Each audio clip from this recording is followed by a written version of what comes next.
recently started making these cinematic reels for my Instagram and my account has just been blowing up. So in this video, I want to show you how I make these and explain why I think these work so well. Now, as someone who really enjoys still photography, I was kind of disappointed when Instagram sort of abandoned us still shooters and went all in on reels, but I still really wanted to learn how they work. And I told myself, if I'm gonna do reels, I want them to have the same aesthetic as my still photos. I don't want them to just be a ripoff of the crap that people post on TikTok. So I shoot these cinematic reels using my Canon R5 using the same lens that I would normally use for still photography, but rather than pressing the shutter button like I'm taking a picture, I just hit the record button and just add a little bit of motion to the shot. Now, because I shoot video horizontally, it just made sense to me to stack the 3 clips together like that. And it's almost kind of trippy when you first see it because each shot has a different movement and a different variation of tight and wide angles. And it's got that replayability too because there's so much going on, you almost have to watch it 3 or 4 times to really take it all in. And I think that might have something to do with why these have worked so well on Instagram.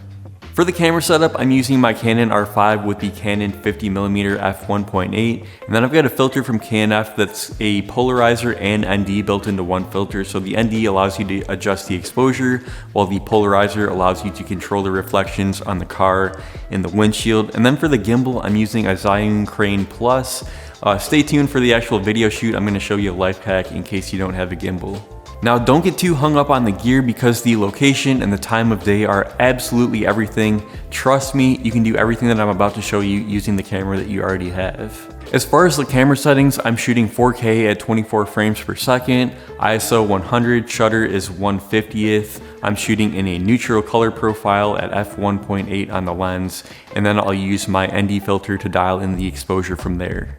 And for optimal lighting, I like to shoot in the evening close to sunset, but that's just my preference. So to make this work, I only need 3 shots, but I'm gonna shoot way more than I need. That way when I'm editing, I have a few different ones to pick from. I usually like to get a wide shot that's got the whole car in the frame. I'll get some close-up detail shots of the wheels and some other details on the car, and we'll grab some interior shots as well.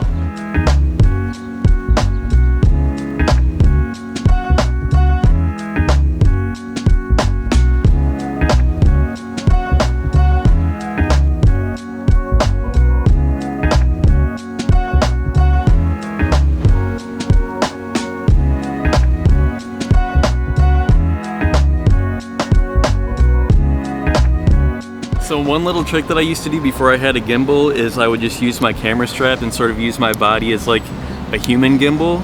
So I'm going to show you how to do that. I also use this sometimes if I'm like too lazy to set it up, or sometimes inside the car there's like not quite enough room. I just hold the strap to my neck and then just pull the camera tight like that and just kind of orbit around just like that.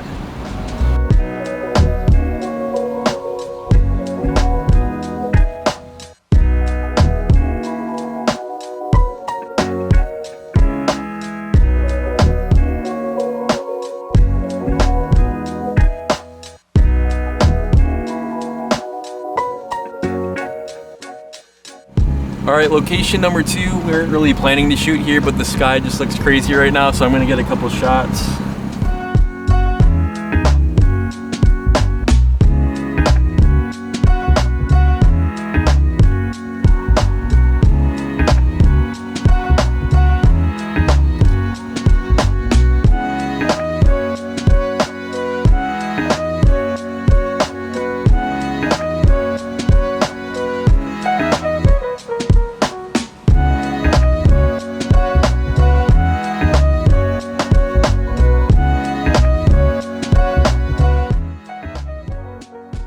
So I make these reels in Adobe Premiere Pro. The first thing that we're going to do is go into our sequence settings, and we're going to change the size to 2160 by 3840. And this is basically vertical 4K, and whether you shot in 4K or 1080p, just trust me, do this in 4K. You'll find out towards the end here, but we're going to hit OK on there. You're going to see our vertical screen there. Now I've already gone ahead and made a grid in Adobe Illustrator. We're going to put this on the top layer, and I'm going to actually leave a download link so that you guys can download this and use it at home. I've divided it up so that each of these is exactly the same size. And from here we can start adding in our clips. I went in and chose a few already that I like. I'm gonna go ahead and delete the audio on these as well. And then you can just scale it down until it fits. And I find that with these, somewhere around 60% scale is about right, maybe even 59, but I'm just gonna leave it at 60. I think it looks good there, and then I'm gonna choose two more. I think this one I liked. Drag that onto the top. And then also we're just gonna go into effects controls. We'll do 60 as the scale, and then we'll just adjust the position of it and just get it in the right spot. Again, using the grid as a guide here. My computer's lagging a little bit because I'm trying to record the screen in 4K while doing this. Okay, so I'm gonna go down, and I think this one was a good shot too to use here. So let's see. Right as the sun goes behind the car, kind of like how that looked. So then we can just drag that in. We'll put that one at the bottom.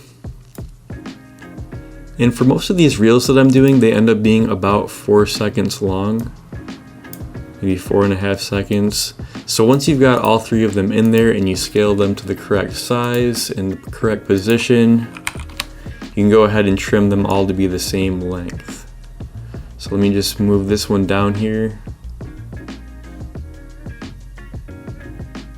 Okay, I think that looks good right there.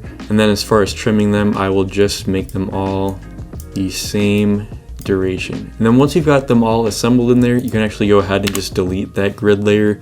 You don't need that anymore. And then from here, I'm actually going to throw a warp stabilizer on all of these.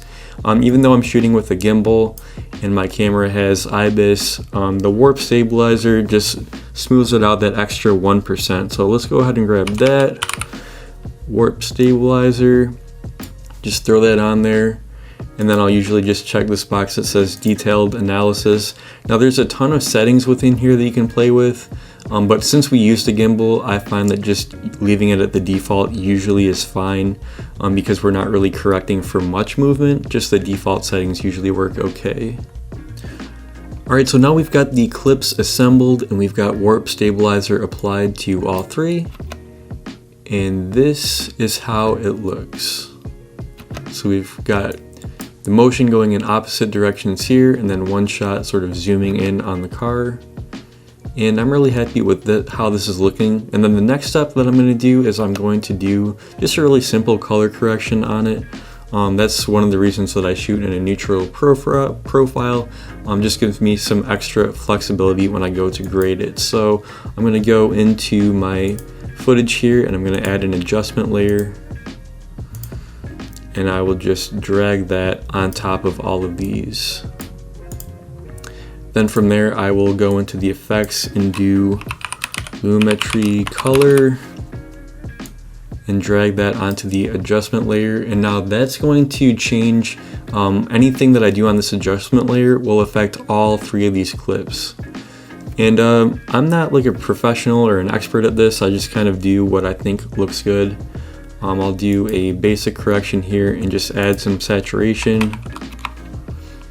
Add a little bit of contrast. And then as far as LUTs, I've been going into this creative thing and I've been using the Kodak 5218 by Adobe. This is actually built into Premiere and I really like the way that this one looks. I'll usually bring the intensity down to 50%. And I think that that is looking pretty good right there. One thing that I do like to do with some of these, which is a little bit trendy right now, is to sort of desaturate the greens. What you want to do for that is go into the curves here. This one that is hue versus saturation. We can make a couple points on this graph and just bring down the green color from there. And again, this is kind of a trendy thing to do, so just kind of take that for what it's worth, I guess.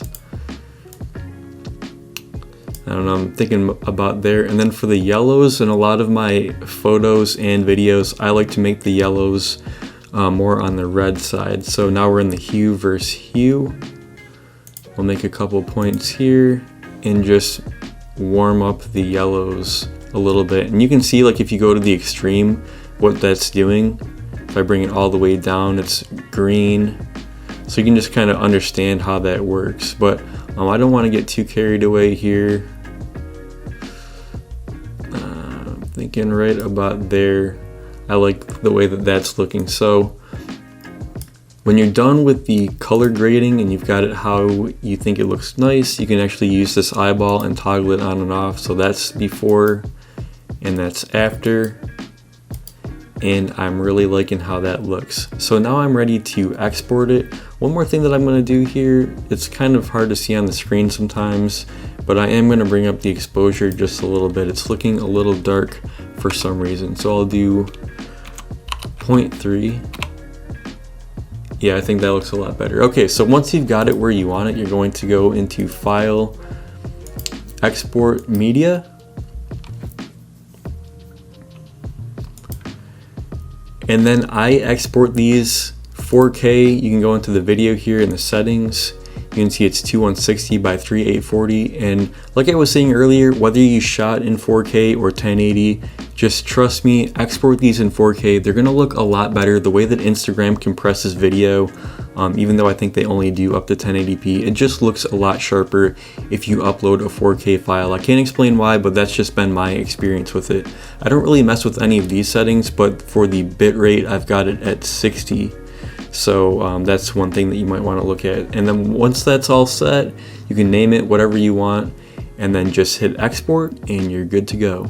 Even though this reel is only 4 seconds long, you can see that between driving to a location, filming, and then coming back and editing, it can easily add up to a couple hours of work. This is our chance as creatives to show that short form vertical video can be done tastefully.